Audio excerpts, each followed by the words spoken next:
Halo semuanya, para penikmat cerita misteri dan horor. Sebelum kita mulai, jangan lupa untuk subscribe, like, dan komen di channel ini. Malam ini, kita akan menyelami 3 kisah Natal yang seharusnya penuh kehangatan, tetapi berubah menjadi malam penuh misteri dan ketegangan. Cerita pertama membawa kita ke Aspen, Colorado, bersama Ardi dan ayahnya yang sedang mempersiapkan rumah liburan mereka untuk Natal. Namun, suasana damai berubah saat badai salju menerjang, dan manusia salju misterius muncul di halaman rumah mereka. Saat malam semakin mencekam, suara ketukan di pintu dan catatan aneh meninggalkan perasaan bahwa mereka tidak sendirian. Cerita kedua mengisahkan Viko dan adiknya, Bintang, yang merayakan Natal di Bali. Malam yang dimulai dengan pesta meriah berubah menjadi mimpi buruk ketika Bintang bertemu dengan seorang wanita misterius yang membawanya ke dalam bahaya. Meskipun Bintang berhasil melarikan diri, ketakutan mereka tidak berakhir di sana, terutama ketika teriakan Bintang memecah malam. Dia ada di dalam rumah. Cerita ketiga mengikuti Fajar, yang mendengar suara saudaranya, Bayu, memanggil dari hutan di malam Natal. Namun, kebenaran yang ia temukan di tengah gelapnya pepohonan membuat darahnya membeku. Bayu ternyata berada di rumah sepanjang waktu. Suara siapa yang memanggil Fajar dari dalam hutan? Dan apa yang sebenarnya bersembunyi di balik kegelapan itu? 3 kisah. 3 malam Natal yang berubah menjadi mimpi buruk. Siapa yang muncul dalam bayangan? Apa yang sebenarnya mereka inginkan? Dan bagaimana para tokoh ini menghadapi ketakutan mereka? Inilah horor sebelum bobo.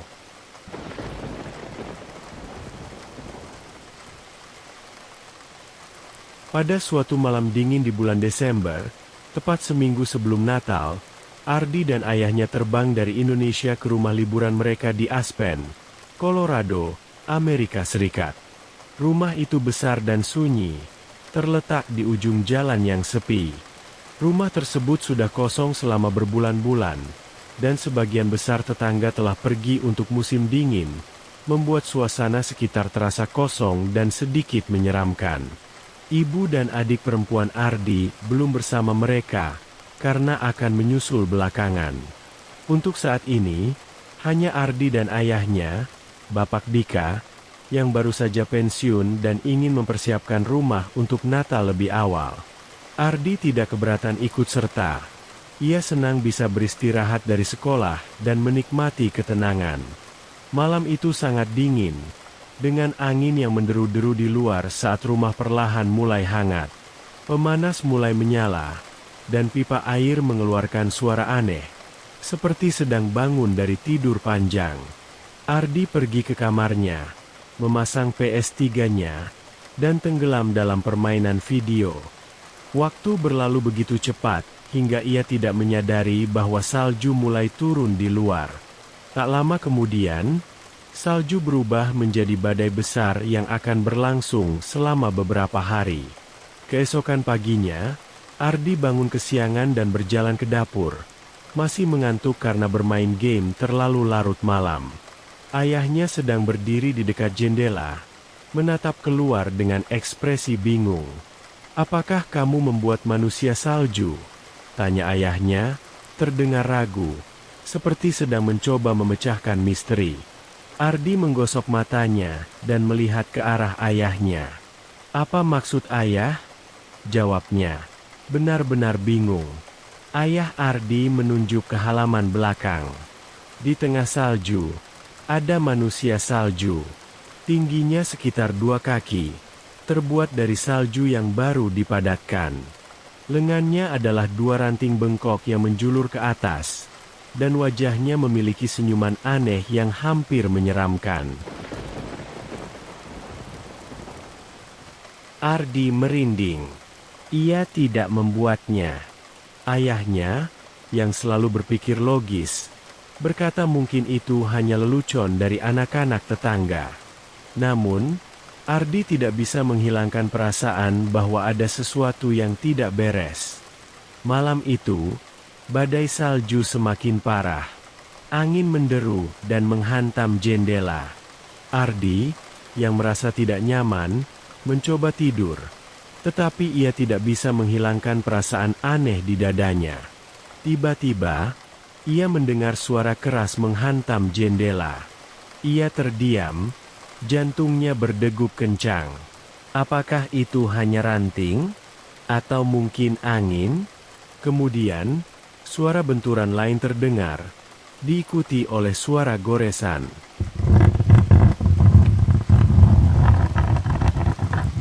Ardi gemetar. Ia menarik selimut menutupi kepalanya, berharap suara itu akan hilang. Tapi setelah beberapa saat, rasa penasaran mengalahkan rasa takutnya. Ia mengintip dari balik selimut dan perlahan berjalan ke jendela. Apa yang dilihatnya membuatnya terkejut. Sebuah manusia salju lagi berdiri tepat di luar jendela. Wajahnya tampak marah, dengan mata besar yang menakutkan dan ekspresi cemberut. Itu tidak terlihat seperti manusia salju biasa. Itu terlihat hampir hidup. Ardi berteriak. Suaranya memecah keheningan rumah. Ia berlari secepat mungkin ke kamar ayahnya. Jantungnya berdetak kencang. Tak lama kemudian, ayahnya terbangun dan segera memeriksa. Melihat wajah Ardi yang ketakutan, ia tidak banyak bertanya. Ia mengambil mantel dan terlihat serius. "Ayah akan bicara dengan tetangga besok," katanya tegas. Suaranya tenang, tetapi Ardi tahu ia khawatir. Ini harus dihentikan. Pada saat itu, Ardi merasa takut dan tidak bisa berhenti memikirkan manusia salju itu. Malam itu, ia meminta untuk tidur di kamar adiknya. Meskipun ia merasa aman di dalam rumah, pikirannya terus bertanya-tanya. Siapa yang membuat manusia salju menyeramkan itu? Dan kenapa? Keesokan paginya, ayah Ardi pergi untuk berbicara dengan tetangga. Tetapi ketika sampai di sana, rumah tetangga itu sunyi. Biasanya, ada anak-anak yang bermain dan mobil-mobil yang diparkir di depan. Tetapi sekarang, jalan masuknya kosong. Ayahnya mengetuk pintu, tetapi tidak ada yang menjawab. Rasanya aneh, seperti seluruh lingkungan itu telah menghilang. Ardi merasa tidak nyaman. Tetapi ayahnya tidak banyak berkata dan kembali ke rumah. Hari-hari berlalu, dan tidak ada kejadian aneh yang terjadi. Ardi mulai merasa tenang, tetapi jauh di lubuk hatinya, ia masih merasa seperti sedang diawasi. Kemudian, pada malam Natal, rumah itu penuh dengan kehidupan. Ibu, adik perempuan, dan kakek nenek Ardi telah tiba. Dan keluarga berkumpul untuk makan malam bersama. Api di perapian berderak, dan semua orang tertawa dan bercakap-cakap, membuat rumah terasa hangat dan ceria. Untuk beberapa saat, Ardi melupakan tentang manusia salju. Namun, tiba-tiba, suara ketukan keras memecah suasana bahagia. Semua orang terdiam. Itu bukan bunyi bel pintu seperti biasanya. Ketukan itu terdengar tajam dan tegas, hampir seperti menuntut perhatian. Perut Ardi terasa menciut. Ketukan itu terdengar lagi, diikuti oleh suara dari balik pintu. Suara itu rendah dan gemetar. "Bolehkan saya masuk? Saya butuh bantuan." Ayah Ardi berdiri dan berjalan ke pintu. Suaranya terdengar tenang, tetapi Ardi bisa merasakan bahwa ia sangat berhati-hati. "Siapa di sana?" tanya ayahnya. Suara itu menjawab dengan pelan namun jelas. "Saya tidak punya siapapun untuk menghabiskan Natal bersama. Tolong bantu saya." Lalu, perasaan dingin menjalari seluruh ruangan, membuat semua orang terdiam. Keluarga saling memandang, bingung dan takut. Tidak ada yang seharusnya datang berkunjung, dan tidak ada tetangga di sekitar. Ayah Ardi berbicara dengan suara keras. Pergi, atau saya akan memanggil polisi. Untuk sesaat, semuanya sunyi. Lalu suara itu kembali terdengar. Tetapi kali ini terdengar lebih jauh. Baiklah. Saya akan pergi. Tolong jangan panggil polisi. Suara itu pelan, hampir seperti menghilang ke dalam kegelapan. Ayah Ardi tidak membuka pintu. Sebaliknya, ia menguncinya dengan erat dan mundur. Wajahnya tampak pucat. Perasaan menyeramkan kembali muncul, dan keluarga itu duduk di sana, tidak tahu harus berpikir apa. Hal-hal aneh yang terjadi beberapa hari terakhir terasa semakin mengganggu. Keesokan paginya, pada hari Natal, Ardi adalah orang pertama yang melihatnya. Ada selembar kertas yang ditempelkan di pintu depan. Tangannya gemetar saat membuka lipatan catatan itu. Tulisan tangannya berantakan, dan isinya berbunyi, "Saya hanya ingin sedikit bersenang-senang. Saya membuat manusia salju untuk anak laki-laki di rumah ini. Saya tidak punya siapapun untuk menghabiskan liburan bersama. Luka, dalam satu atau lain cara, tolong jangan benci saya." Jantung Ardi berdegup kencang. Siapapun yang meninggalkan catatan itu adalah orang yang sama yang membuat manusia salju menyeramkan itu. Ini bukan lelucon. Orang ini tampak sedih, kesepian, dan mungkin sedikit berbahaya. Manusia salju yang menyeramkan, ketukan di pintu, dan sekarang catatan ini, semuanya mengarah pada satu hal. Siapapun yang melakukannya sedang putus asa dan tidak berpikir dengan jernih. Ardi menyadari bahwa ini belum selesai. Apapun yang sedang terjadi belum berakhir, dan itulah bagian yang paling menakutkan.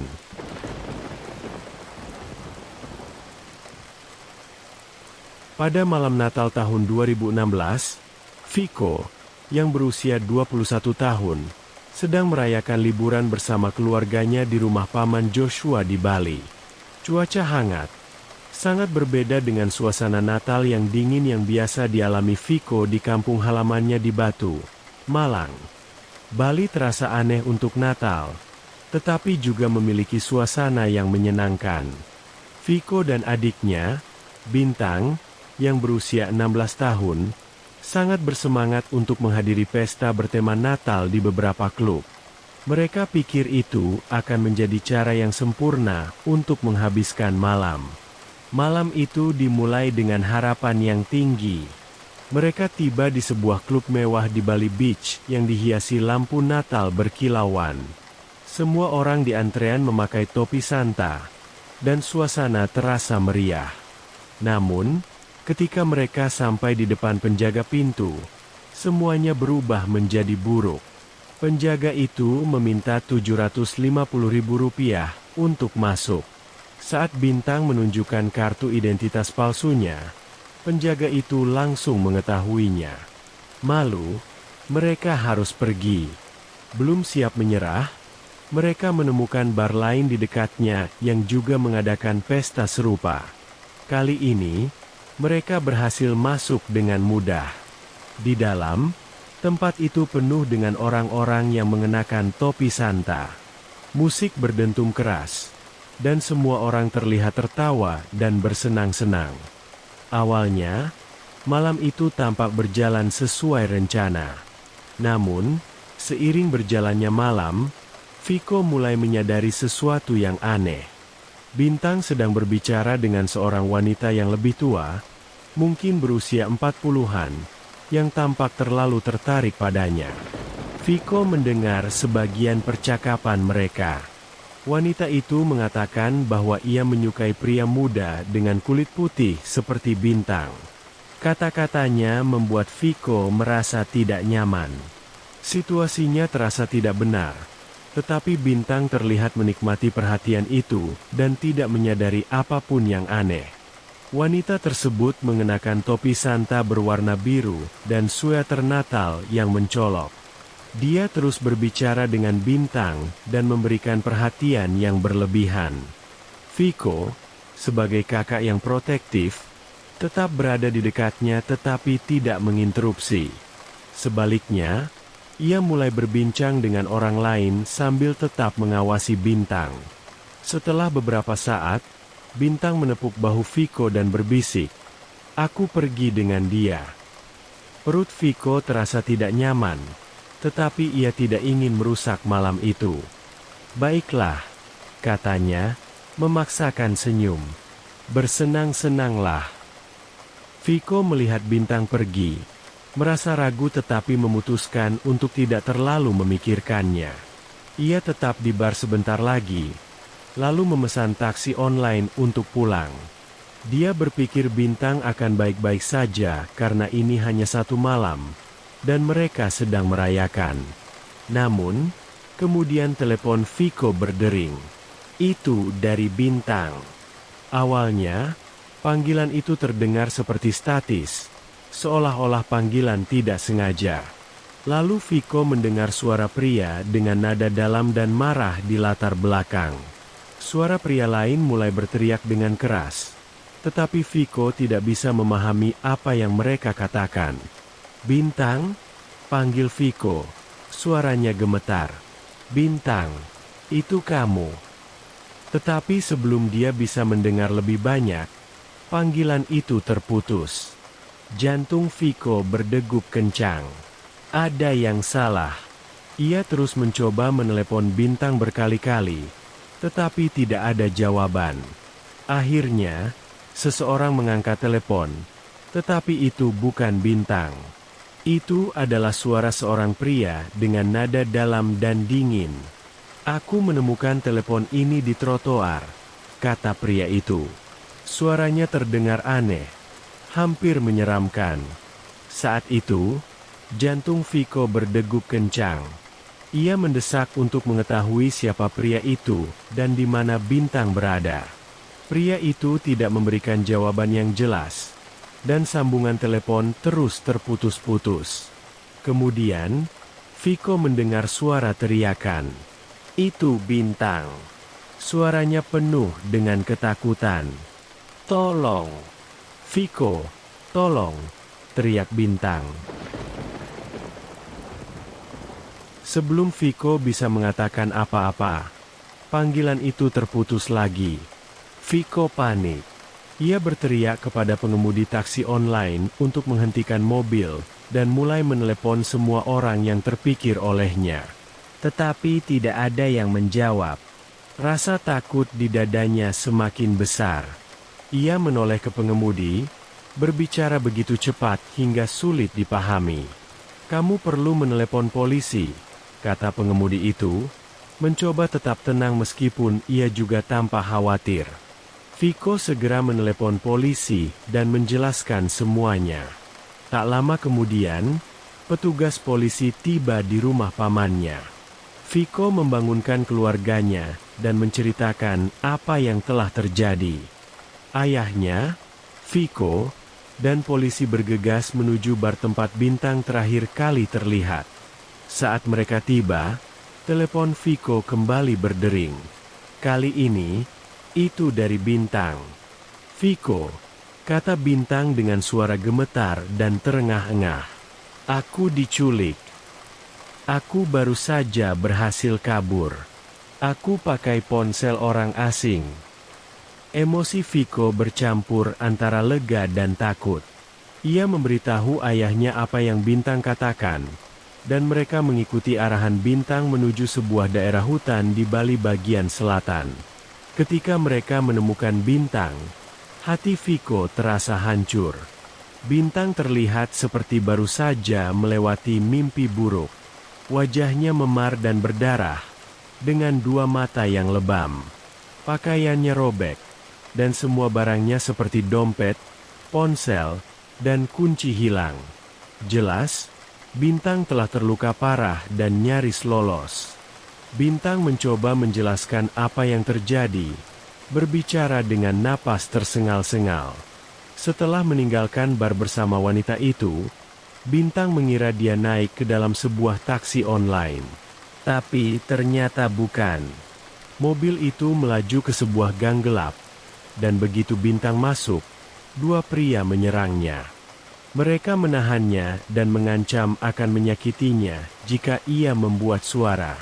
Salah satu dari mereka bahkan menggunakan ponsel Bintang untuk menelepon Viko, membuat situasi semakin menakutkan. Mobil itu terus berjalan, dan waktu terasa seperti selamanya bagi Bintang. Dia sangat ketakutan. Ketika mobil akhirnya berhenti, para pria itu melepaskannya sejenak. Saat itulah Bintang melihat peluangnya. Dia melompat keluar dari mobil dan berlari secepat mungkin. Mobil itu melaju pergi, meninggalkannya sendirian dalam kegelapan. "Aku pikir mereka akan membunuhku," kata Bintang dengan suara gemetar. "Aku pikir mereka akan meninggalkanku di suatu tempat, dan aku tidak akan pernah bisa pulang." Polisi menyelidiki apa yang terjadi, tetapi mereka tidak dapat menemukan wanita dari klub itu. Dia menghilang, dan para pria itu memakai topeng, yang membuat semuanya semakin membingungkan. Bintang yakin jika dia tidak melarikan diri, mereka pasti akan melakukan sesuatu yang mengerikan padanya. Itu adalah mimpi buruk yang merusak Natal, tetapi keluarga mereka hanya bersyukur Bintang masih hidup. Malam itu, saat keluarga mencoba menenangkan diri dan beristirahat, sesuatu yang lebih menakutkan terjadi. Viko terbangun oleh suara Bintang yang berteriak. "Dia ada di dalam rumah!" teriak Bintang. Suaranya penuh kepanikan.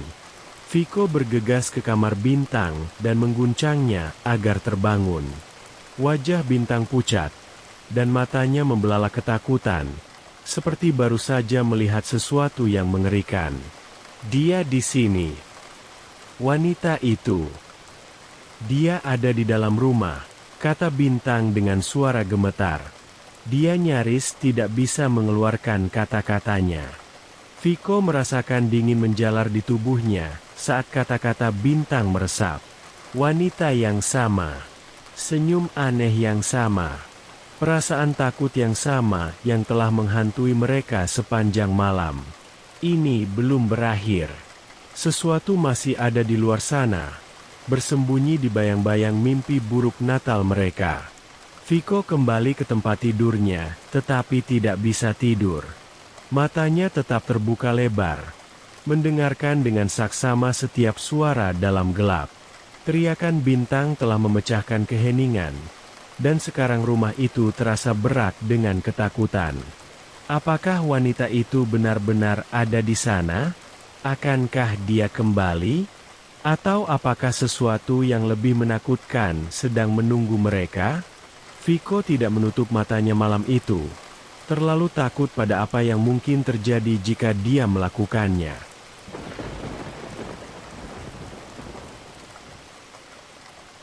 Beberapa tahun yang lalu, Fajar dan saudaranya, Bayu, membeli sebuah rumah kecil bersama.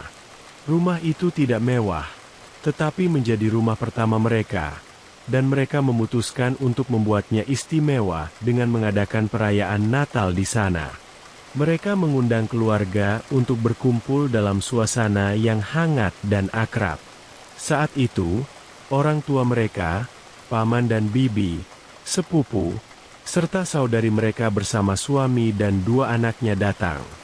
Saudari mereka tiba lebih awal untuk membantu memasak dan membawa anjing peliharaannya, Mika.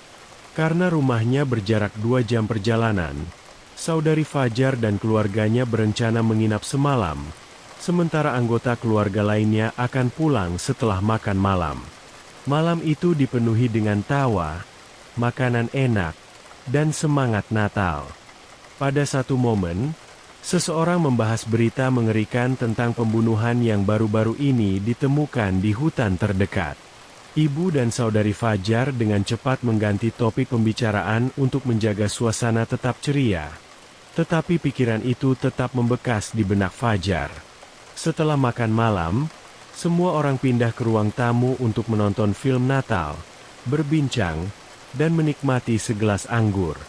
Perlahan-lahan, para tamu mulai pulang, dan pada akhir malam, hanya Fajar, Bayu, saudari mereka bersama keluarganya, dan pacar Fajar yang tersisa. Anak-anak tidur lebih awal, sementara orang dewasa masih berbincang. Pacar Fajar datang sekitar pukul 10 malam untuk bergabung dan bermalam di sana. Ketika semua orang akhirnya tidur, rumah menjadi sangat sunyi. Namun, sekitar pukul 2 dini hari, Fajar terbangun oleh pacarnya yang mengguncang tubuhnya. "Dengar," bisiknya. Fajar duduk. Jantungnya berdegup kencang. Ia mendengarkan dengan saksama dan mendengar Mika, anjing saudari mereka, sedang menggeram di lorong. Itu bukan perilaku biasa Mika. Jadi Fajar bangun untuk melihat apa yang sedang terjadi. Di lorong, Fajar menyadari pintu belakang terbuka lebar, dan udara dingin masuk ke dalam rumah. Mika berdiri di sana, menatap ke kegelapan dengan geraman rendah yang terus-menerus. Fajar merasakan dingin menjalari tubuhnya. Ia berjalan ke pintu, mencoba mencari tahu apakah seseorang masuk secara paksa, atau jika ada sesuatu di luar. Saat itu, ia mendengar suara memanggil dari dalam hutan. Itu suara Bayu. Awalnya, Fajar merasa lega, berpikir mungkin Bayu sedang dalam masalah dan membutuhkan bantuan. Ia segera kembali ke kamarnya, memberitahu pacarnya, lalu dengan cepat mengenakan sepatu dan jaket. Sambil membawa senter, ia melangkah keluar ke malam yang dingin.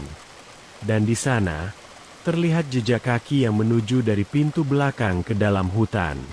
Jantung Fajar mulai berdegup lebih cepat. "Bayu," panggilnya. Suaranya menggema di malam hari. Yang mengejutkannya, ia mendengar suara Bayu menjawab, samar dan jauh, datang dari dalam hutan yang gelap. Fajar mengikuti jejak kaki itu, terus memanggil saudaranya. Tetapi semakin jauh ia masuk ke dalam hutan, jejak kaki itu perlahan menghilang. Fajar berhenti, merasa tidak nyaman. Ia mencoba menelepon ponsel Bayu, tetapi tidak ada jawaban. Hutan itu terasa terlalu sunyi. Tidak ada angin, tidak ada suara binatang, bahkan tidak ada suara daun yang bergerak. Tiba-tiba, ponsel Fajar berdering. Ia terlonjak, jantungnya berdetak kencang, dan segera menjawab telepon itu. Itu pacarnya. "Fajar," katanya dengan suara bingung. "Bayu ada di kamarnya." Fajar membeku. Senter di tangannya gemetar. Bagaimana mungkin Bayu ada di kamarnya? Baru saja ia mendengar suara Bayu di sini, memanggilnya dari hutan. Hal ini tidak masuk akal. "Apakah kamu yakin?" kata Fajar dengan suara gemetar. Setelah jeda sejenak, pacarnya kembali berbicara. "Semua orang ada di sini. Mereka semua ada di dalam rumah." Dingin menjalari tubuh Fajar. Hutan itu tiba-tiba terasa berbeda, seperti ada sesuatu yang mengawasinya. Ia tidak sendirian lagi. Kepanikan melanda dirinya, dan ia berbalik lalu berlari. Pepohonan melintas cepat saat ia berlari menuju cahaya rumah. Ketika Fajar menerobos masuk melalui pintu belakang, ia segera menutup dan menguncinya. Semua orang sudah bangun sekarang. Wajah mereka pucat saat Fajar menceritakan tentang anjing yang menggeram, pintu belakang yang terbuka, jejak kaki di salju, dan suara yang memanggil namanya dari dalam hutan. Rumah itu menjadi sunyi saat semua orang mencerna cerita Fajar. Sesuatu yang aneh dan menakutkan telah terjadi malam itu. Mereka menghabiskan sekitar setengah jam mencoba memutuskan apakah mereka harus memanggil polisi. Pada akhirnya, mereka memutuskan untuk melakukannya. Seorang petugas polisi datang ke rumah mereka, mengajukan beberapa pertanyaan, dan mencatat pernyataan mereka. Ia ingin tahu apakah ada barang yang dicuri, atau jika mereka memiliki musuh. Petugas itu tampak tidak terlalu khawatir, dan mengatakan kepada mereka untuk menelepon lagi jika ada hal lain yang terjadi. Setelah itu, ia pergi, dan semuanya menjadi sunyi. Namun, Fajar tidak bisa berhenti memikirkannya. Ia mendengar suara Bayu di hutan, meskipun Bayu berada di dalam rumah sepanjang waktu. Apakah itu hanya lelucon? Apakah pikirannya mempermainkannya? Atau mungkin ada sesuatu yang jauh lebih menakutkan? Mereka teringat berita tentang pembunuhan baru-baru ini di sekitar hutan, tetapi tidak ada yang terasa masuk akal. Malam itu berakhir tanpa kejadian aneh lainnya, tetapi perasaan menyeramkan tidak pernah hilang. Sejak malam itu, Fajar tidak pernah berani mendekati hutan setelah gelap. Ia merasa ada sesuatu di luar sana, menunggu. Misteri itu tidak pernah terpecahkan. Siapapun atau apapun yang memanggil nama Fajar malam itu, masih ada di luar sana. Dan pemikiran itu terus menghantuinya, memenuhi dirinya dengan rasa takut setiap kali ia memandang hutan yang gelap dan sunyi.